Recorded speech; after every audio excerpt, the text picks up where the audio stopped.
பாஜகவுக்கும் அதிமுக அதிக தொகுதிகளை கேட்டு வந்து உட்கட்சி பூசல் இருக்கு அப்படின்னு பேசப்பட்டு வருது. இப்போ இந்த மோதல் எப்படி இருக்கும்? அதாவதுங்க பிப்ரவரியில் அதிமுக பிஜேபி விட்டு வெளியே வந்துடும். நான் ஜோசியக்காரனா கூட வச்சுக்கேங்க. பிப்ரவரிக்கு மேலே அங்கே தாங்க. திரு பழனிசாமி அவர்கள் லேசுப்பட்டவர் இல்லை, பயங்கரமான அரசியல்வாதி.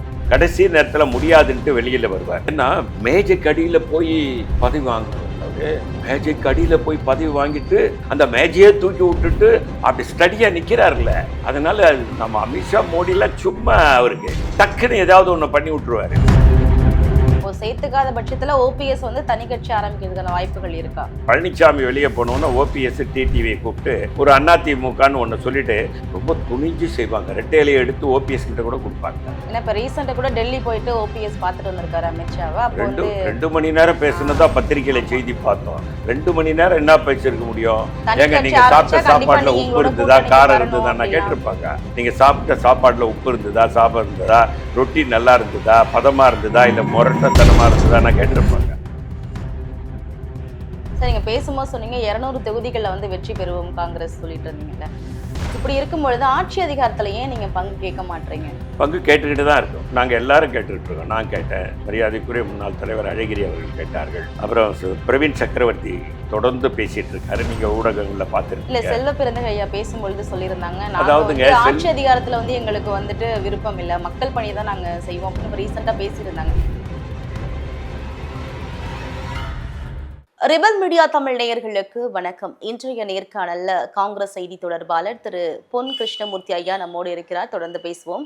வணக்கம் சார். வணக்கம்மா. வணக்கம்மா. இப்போ தமிழகத்துல வந்து எப்படியாவது நம்ம வந்துடணும் அப்படின்னு அதிமுக வந்து ஒரு வழியா ஒரு பாதையா பயன்படுத்தி தான் இப்போ வந்துட்டு இருக்காங்க. அப்படி இருக்கும் பொழுது இப்போ அதிக தொகுதிகளை கேட்டு வந்து பாஜகவுக்கும் அதிமுகவுக்கும் உட்கட்சி பூசல் இருக்கு அப்படின்னும் பேசப்பட்டு வருது. இப்போ இந்த கூட்டணி எப்படி இருந்தாலும் கூட்டணி வச்சுதான் ஆகணும், வேற வழி இல்லை அப்படிங்கிற இந்த சூழ்நிலையில இப்போ இந்த மோதல் எப்படி இருக்கும்? அதாவதுங்க பிப்ரவரியில் அதிமுக பிஜேபி விட்டு வெளியே வந்துடும். நீங்கள் என்ன ஜோசியக்காரனான்னு என்ன கேட்காதீங்க. நான் ஜோசியக்காரனா கூட வச்சுக்கோங்க. பிப்ரவரிக்கு மேலே அங்கே தாங்க. காரணம் என்னவென்று சொன்னால், அவர்கள் ஓபிஎஸ்ஐ செங்கோட்டையனை அழைத்து பேசி கொண்டிருந்தார்கள். ஆனால் செங்கோட்டையனுக்கு வந்து கடைசியில் பிஜேபியை நம்ப முடியாதுன்னு சொல்லி அவர் விஜய் பக்கம் போயிட்டார். இப்பொழுது ஓபிஎஸ்ஐ சேர்த்துக்கொள்ள வேண்டும் என்று சொல்லியிருக்கிறார்கள். டிடிவி தினகரனையும் சேர்த்துக்கொள்ள வேண்டும் என்று சொல்லியிருக்கிறார்கள். திரு பழனிசாமி அவர்கள் லேசுப்பட்டவர் இல்லை, பயங்கரமான அரசியல்வாதி. அதனால் அவர் என்ன பண்ணுவார், 2 பேரையும் சேர்த்துக்க மாட்டார். கடைசி நேரத்தில் முடியாதுன்ட்டு வெளியில் வருவார். காரணம், அவர் ஏன் போய் சேர்ந்திருக்காருன்னா, இனி எந்த காலத்திலையும் பிஜேபி கூட கூட்டணி இல்லைன்னு மேடம் ஜெயலலிதா சொன்னதையே மீண்டும் 3 மாதத்திற்கு முன்னால் சொல்லியவர் தான் பழனிசாமி. இடையிலே அவரை அழைக்கப்பட்டார். உங்கள் கட்சிக்காரங்க மேலே இருக்க வழக்கெல்லாம் தூசி தட்டப்படும் என்றவுடன் அவருடைய இயக்கத்தை சேர்ந்த அவரோடு நெருக்கமாக இருக்கக்கூடிய தோழர்கள் எல்லாம் எப்படியாவது பிஜேபி கூட இணைந்து தங்களை காப்பாற்றி கொள்ள வேண்டும் என்று அந்த கூட்டணி வைத்து கொண்டார்கள். அந்த கூட்டணி வந்து ஒரு பரஸ்பரியம், ஒரு நட்புள்ள அடிப்படையில் உருவாக்கப்பட்ட கூட்டம் அல்ல, ஒரு மிரட்டப்பட்டு உண்டாக்கப்பட்ட கூட்டணி அது. அந்த கூட்டணி பிப்ரவரி வரைக்கும் போகுமா? பிப்ரவரி 28ஆம் தேதி அந்த கூட்டணி இருந்ததுன்னா தாஜ்மஹாலுக்கு அடுத்து 8வது அதிசயம் அதுதான். இருக்காது, உறுதியாக சொல்லுகிறேன். திராவிட முன்னேற்ற கழக கூட்டணி, எங்களுடைய கூட்டணி மீண்டும் வெற்றி பெறும். நாங்கள் குறைந்தது 200 இடங்களுக்கு மேல் வெற்றி பெறுவோம் என்று கருத்து கணிப்புகள் சொல்லி கொண்டிருக்கிறது. இன்றைக்கு அந்த அதிமுக என்பது 4-5 பிரிந்தது. செங்கோட்டையன் போயிட்டார், இப்போ 4 இருக்குது. திரு பழனிசாமி, அம்மையார் சசிகலா, டிடிவி தினகரன், ஓபிஎஸ் என்று 4 அடியாக இருக்கிறது. 4 பேர் பக்கமும் ஆட்கள் இருக்காங்க. திரு இபிஎஸ் பின்னால் வந்து ஒரு 50 பேர் இருக்கலான்னு வச்சுங்களேன். ஆனால் மீது 50% அந்த 3 பேர்கிட்ட இருக்கிறத மறுக்க முடியாத உண்மை. அதனால் அந்த கூட்டணி பலகீனமான கூட்டணி. அதிலும் அதிமுக பிஜேபியோடு கூட போய் வெறும் அந்த இது சொல்லுவாங்க, பாழுங்கணத்தில் பாறாங்கல்ல கட்டி விழுந்த கதையாக நம்ம விழக்கூடாது, அதில் பாறாங்கல்லையும் கட்டிக்கக்கூடாது, கிணத்துலேயும் விழக்கூடாதுன்றதில் பல அதிமுக நண்பர்கள் ரொம்ப ஜாக்கிரதையாக இருக்காங்க. அவரை பழனிசாமி எப்படியும் வெளியே கொண்டாந்துருவாங்க. அதனால் அதிமுக பிஜேபி கூட்டணி பிப்ரவரிக்கு மேலே தாங்காது. அப்போது சேர்த்துக்காத பட்சத்தில் ஓபிஎஸ் வந்து தனி கட்சி ஆரம்பிக்கிறதுக்கான வாய்ப்புகள் இருக்கா? அதாவதுங்க அவங்க என்ன பண்ணுவாங்கன்னா, பழனிசாமி வெளியே போனோன்னா ஓபிஎஸ் டிடிவியை கூப்பிட்டு ஒரு அதிமுகன்னு ஒன்று சொல்லிட்டு ரொம்ப துணிஞ்சு செய்வாங்க. ரெட்டையிலையை எடுத்து ஓபிஎஸ் கிட்ட கூட கொடுப்பாங்க. காரணம் அவங்க எதையும் செய்வாங்க. ஏன்னா அரசியலமைப்பு சட்டத்தின் மீதே தாக்குதல் நடத்துபவர்கள், அரசியலமைப்பு சட்டத்தின் மீது மரியாதை இல்லாதவர்கள் என்ன வேணாலும் செய்வாங்க. ஏன்னா இப்ப ரீசெண்டா கூட டெல்லி போயிட்டு ஓபிஎஸ் பார்த்துட்டு வந்திருக்காரு அமித்ஷாவை. அப்போ வந்து 2 மணி நேரம் பேசுனதா பத்திரிகையில செய்தி பார்த்தோம். 2 மணி நேரம் என்ன பேசியிருக்க முடியும்? தனி ஏங்க கட்சி நீங்க சாப்பிட்ட ஆரம்பிச்சா கண்டிப்பா சாப்பாடுல நீங்க உப்பு எங்களோட இருந்ததா, கூட்டணிக்கு காரம் வரணும் இருந்ததா நான் அப்படிலாம். கேட்டிருப்பாங்க. நீங்க சாப்பிட்ட சாப்பாடுல உப்பு இருந்ததா, சாப்பாடு இருந்ததா, ரொட்டி நல்லா இருந்ததா, பதமா இருந்ததா, இல்ல முரட்டத்தனமா இருந்ததா நான் கேட்டிருப்பாங்க. அரசியல் தான் பேசியிருப்பாங்க. நீ பாப்பா பழனிசாமி சரியா வர மாட்டாருன்னு இவர் சொல்லியிருப்பாரு. அவர் என்னைக்கு ஒன்னாலும் ஏன்னா மேஜைக்கு அடியில் போய் பதவி வாங்கினவருங்க அவரு. மேஜைக்கு அடியில் போய் பதவி வாங்கிட்டு அந்த மேஜையே தூக்கி விட்டுட்டு அப்படி ஸ்டடியாக நிற்கிறார்ல. அதனால நம்ம அமித்ஷா மோடிலாம் சும்மா அவருக்கு டக்குன்னு ஏதாவது ஒன்று பண்ணி விட்டுருவாரு. பிப்ரவரி மிடில் வரைக்கும் தாங்கும் இந்த அலைன்ஸ். அதுக்கப்புறம் ஓபிஎஸ் கிட்ட ரெட்டையில போனாலும் நான் ஆச்சரியப்பட மாட்டேன். ரெட்டையில போச்சுன்னா பழனிசாமி கூடாரும் காலி ஆகிடும். ரெட்டையில எங்கே இருக்கோ, எம்ஜிஆர் பேர் எங்கே சொல்கிறாங்களோ அங்கே கூட்டம் வந்துடும். இதுதான் அதிமுகவினுடைய பாணி. இப்ப செங்கோட்டையனும் ரெட்டலை தானே கையில வச்சிருக்காரு. தாவேக்கால போய் இணைஞ்சாலும் ரெட்டலை அவர் விடவே இல்லை இன்ன வரைக்கும். எங்க 1000 தான் இருந்தாலும் அவருடைய அடையாளமா பாக்கெட்ல அதுதான் அடையாளத்தை வச்சிருக்காரு. ரெட்டையிலேயே வச்சிருக்கிறதுல அர்த்தம் இல்லை. நீங்க இன்னொரு இயக்கத்துக்கு போயிட்டீங்க, அதை பாக்கெட்ல வச்சிருக்கிறதே தவறு என்பது தான் என்னுடைய கருத்து. நீங்க இன்னொரு இயக்கம் போயிட்டீங்க, அவருக்கு இன்னும் சின்னம் கிடைக்கல. அந்த சின்னம் வர வரைக்கும் ஒரு வேலை வச்சிருப்பாருன்னு நினைக்கிறேன். அந்த சின்னம் கிடைச்சோடனே சின்னம் மாத்திக்கும். இல்ல அதிமுகவின் வாக்குகள் இருக்கணும், அதை தக்க வச்சுக்கணும் அப்படிங்கிற ஒரு நோக்கத்துல கூட அவர் செயல்படலாம். இருக்கலாம். சரி, செங்கோட்டையனுக்கு எம்ஜிஆர் காலத்திலேருந்து அவர் அமைச்சராக இருந்தவர். அவருக்குன்னு ஒரு மரியாதை இருக்குது. அந்த ஈரோடு அந்த கொங்கு பெல்ட்டில் நல்ல மரியாதை இருக்குது. கொங்கு பெல்ட்டில் பார்த்தீங்கன்னா பழனிசாமிக்கு வாக்கு கிடைக்குமான்னு, செங்கோட்டையன் வாக்கு கிடைக்குமானா செங்கோட்டைக்கு தான் அதிகமாக வாக்கு கிடைக்கும். செங்கோட்டையனுக்கு தான். ஏன்னா அவர் மக்களால் அறியப்பட்டவர். இன்னொன்று மக்கள்கிட்ட ரொம்ப அன்பாக அன்னோன்யமாக பழகக்கூடியவர். ஆகவே அவருக்குத்தான் செல்வாக்கு அதிகமாக இருக்கும். ஆகவே அவர் அந்த அடையாளத்தை வைத்திருப்பதில் தவறில்லை என்பது தான் நானும் நினைக்கிறேன். சார், நீங்க பேசும்போது சொன்னீங்க 200 தொகுதிகளில் வெற்றி பெறுவோம் காங்கிரஸ் சொல்லிட்டு இருந்தீங்கல்ல. இப்படி இருக்கும் பொழுது ஆட்சி அதிகாரத்துல ஏன் நீங்க பங்கு கேட்க மாட்டீங்க? பங்கு கேட்டுக்கிட்டு தான் இருக்கோம். நாங்கள் எல்லாரும் கேட்டுக்கிட்டு இருக்கோம். நான் கேட்டேன், மரியாதைக்குரிய முன்னாள் தலைவர் அழகிரி அவர்கள் கேட்டார்கள். அப்புறம் பிரவீன் சக்கரவர்த்தி தொடர்ந்து பேசிட்டு இருக்காரு. நீங்க ஊடகங்களில் பார்த்துருப்பீங்க. இல்ல, செல்வ பிறந்தகை ஐயா பேசும்பொழுது சொல்லியிருந்தாங்க, அதாவதுங்க, நாங்க ஆட்சி அதிகாரத்துல எங்களுக்கு விருப்பம் இல்லை, மக்கள் பணியை தான் நாங்க செய்வோம் அப்படின்னு ரீசெண்டா பேசியிருந்தாங்க.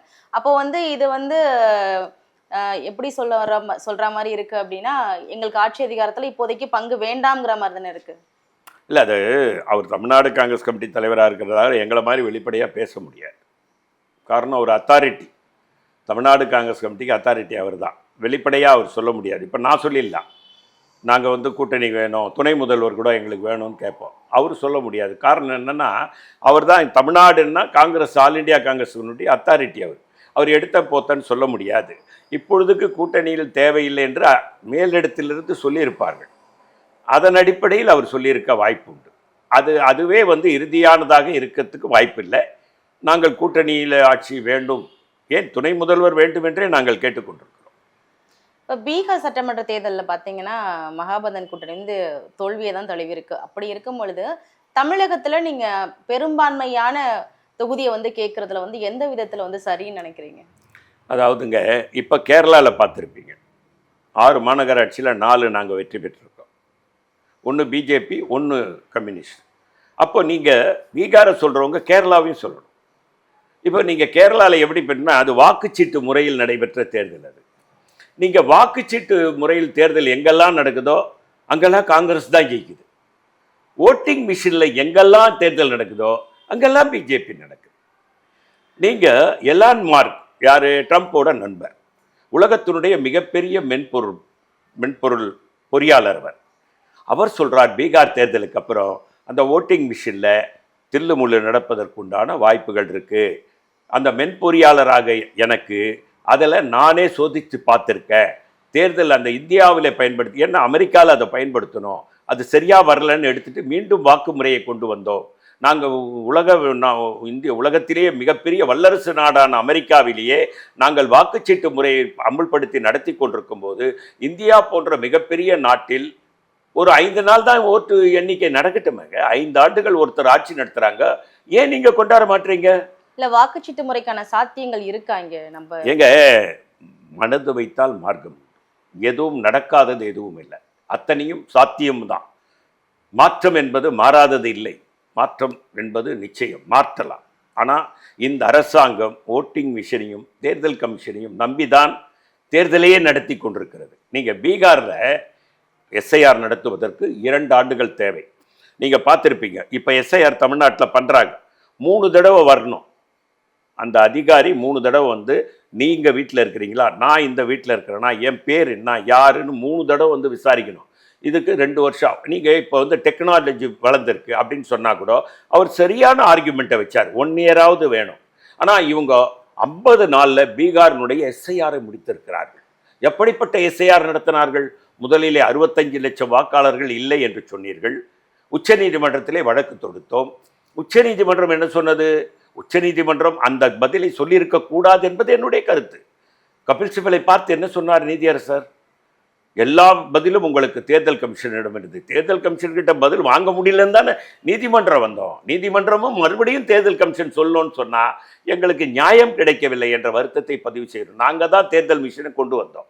நாங்கள் 17 பேர் கொண்ட கட்சிகள் அன்னை சோனியா காந்தியுடைய தலைமையிலே அன்றைய இதற்கு முன்னாலே இருந்த ஜனாதிபதி இடத்திலே ஓட்டிங் மிஷினில் தில்லுமுள்ளு நடக்கும். அந்த சிப்பை தயாரித்த ஜப்பானே சொல்லுது அதில் மாற்றங்கள் கொண்டு வருவதற்குண்டான வாய்ப்புகள் இருக்கிறது. எனக்கு கிடைச்ச ஓட்டை உங்களுக்கும், உங்களுக்கு கிடைச்ச ஓட்டை எனக்கும் மாற்றக்கூடிய ஒரு நிலை அதில் பண்ண முடியும் என்று சொல்லியிருக்கிறார்கள் என்று ஆதாரத்தோடு சொல்லியும் கூட தேர்தல் கமிஷன் நாங்கள் சென்றிருந்த போது வாக்கு மிஷினை அந்த கட்சிக்காரங்கிட்டே கொடுக்கல. அவங்களே கையில் வச்சுக்கிட்டு நீங்கள் சொல்லுங்கன்னு தான் சொன்னாங்க. ஆனால் பிஜேபி பொய் சொல்லுகிறது, வாக்கு தேர்தல் மிஷினை நாங்கள் கையிலே கொடுத்தோம் என்று. எந்த அரசியல்வாதி கையிலும் தேர்தல் மிஷினை தேர்தல் கமிஷன் கொடுக்கவே இல்லை. அது ஒரு தேர்தல் கமிஷனை வைத்து, அந்த மிஷினை வைத்து தான் இவர்கள் விளையாடி கொண்டிருக்கிறார்கள். அந்த தேர்தல் மிஷின் மட்டும் இன்றைக்கு நிராகரிக்கப்பட்டு தேர்தல் வந்தாலும் நிச்சயமாக பிஜேபி 100 இடங்களை தாண்டாது. தேர்தல் மிஷினை வைத்துத்தான் அவர்கள் இன்றைக்கு நடத்தி கொண்டிருக்கிறார்கள். கேரளாவில் இப்போ வந்து நாங்கள் 4 மாநகராட்சி பிடிச்சோம். 1 கம்யூனிஸ்ட் பிடிச்சது, 1 பிஜேபி பிடிச்சது. அது கூட அங்கே 100 இடங்கள் வெறும் 2 இடம் தான் அதிகமாக வாங்கி வெற்றி பெற்றிருக்காங்க. மீதி 48 வேறு கூட்டு எதிர்கட்சிகள் தான் வெற்றி பெற்றிருக்கிறது. ஆகவே பெரிய ஒரு 100 இடங்களில் வந்து அவங்க 70 இடம் பெற்றுட்டாங்க, 80 இடம் பெற்றுட்டாங்கன்னு கூட சொல்ல முடியாது. வாக்குச்சீட்டு முறை இந்த நாட்டிலே நாளைக்கு அமல்பட்டு தேர்தல் வந்தால் கூட பிஜேபி 100 இடங்கள் கூட வெற்றி பெறாது. அது திரு மோடிக்கும் தெரியும், திரு அமித்ஷாவுக்கும் தெரியும்.